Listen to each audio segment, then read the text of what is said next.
सतीश जी, ये तस्वीरें निकलकर सामने अलवर से आई हैं जहां 300 साल पुराने मंदिर पर बुलडोजर चला है।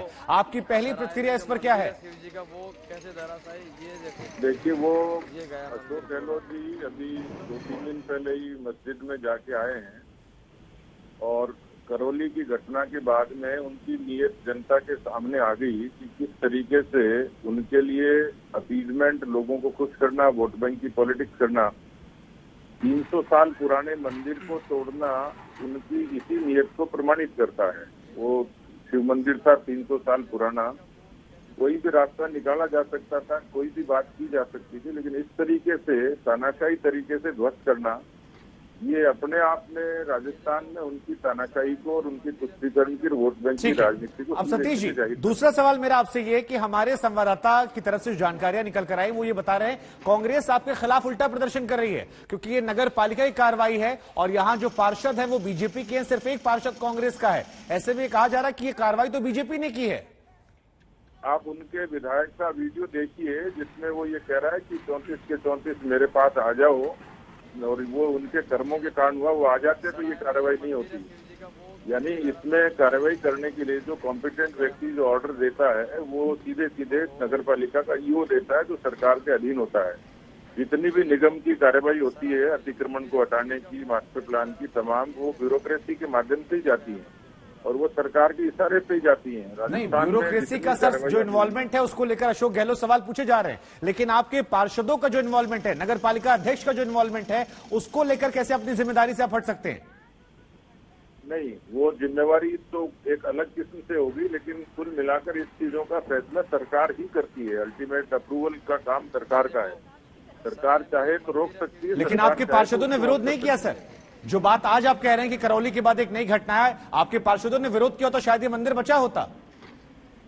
नहीं, विरोध तो हम कर ही रहे हैं। हमने तो करौली की घटना का भी किया, फिर भी वो निर्दोषों को प्रतिशोध की कार्रवाई कर रहे हैं और जो अभी खुलेआम घूम रहे हैं जो दोषी लोग थे, तो सरकार कहाँ सुन रही है? नहीं सतीश जी, आप जानते हैं घटना कितनी पुरानी है ये?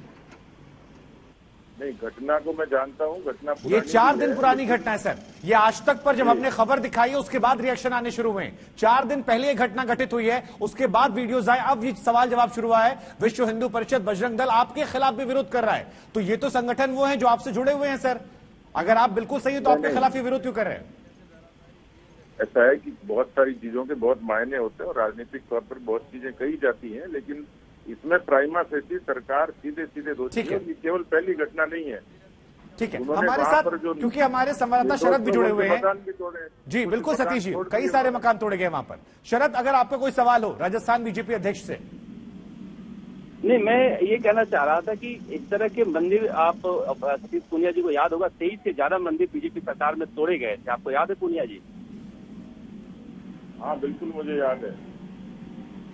तब उस समय विकास कार्य का हवाला दिया गया था। इस बार क्या कहेंगे आप?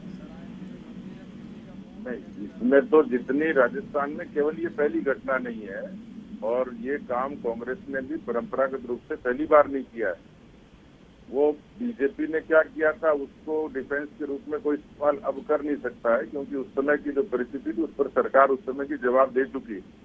लेकिन अभी तो जो सबके सामने हुई ये चीजें, वो कोई 300 साल पुराने मंदिर को इस तरीके से तोड़ना वो कोई जस्टिफाई करेगा ही नहीं। तो शरद जी, आपको, सतीश जी, आपको क्या लगता है ये क्यों करवाया गया होगा? अगर आप कांग्रेस पर आरोप लगा रहे हैं तो आपको क्या इसके पीछे नियत नजर आती है? इसलिए करवाया गया है कि करौली की घटना को जिसने नजदीक से देखा होगा उससे सरकार की नियत साफ नजर आती है। जो खुद मुख्यमंत्री अपने घर में रोजा इफ्तार की पार्टी करता हो, ये मैसेज देने के लिए कि अपने वोट बैंक को पुख्ता करने के लिए मुख्यमंत्री जी को बाकी चीजों से सरोकार नहीं है।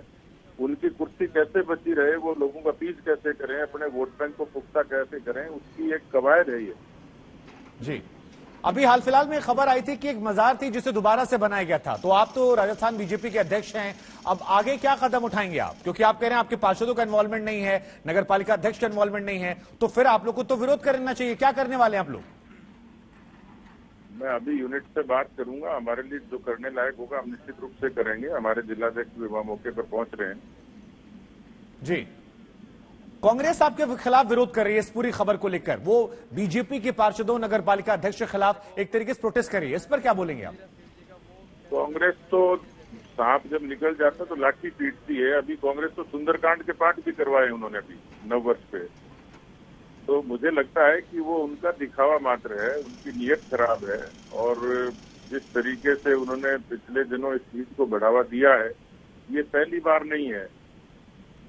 शरद, कोई सवाल आपके मन में भी आप पूछ सकते हैं। क्या नगर पालिका अध्यक्ष से आपने रिपोर्ट कोई मांगी है कि क्या हुआ था, क्यों तोड़ी गई है, ये सारे मकान क्यों तोड़े गए हैं या मंदिर क्यों तोड़ी गई है? मैंने जिलाध्यक्ष को कहा इस पूरे मामले में एक समिति हमारी जा रही है वहां पे। अच्छा सतीश, एक आखिरी सवाल जाते आते, अगर आपके लोगों का इन्वॉल्वमेंट निकलता है तो क्या उन पर भी आप विरोध करेंगे, उनके खिलाफ भी? यदि हमारे लोगों का यदि इन्वॉल्वमेंट होगा तो निश्चित रूप से पार्टी अपने हिसाब से उनके खिलाफ कोई भी एक्शन लेगी, बात करेगी।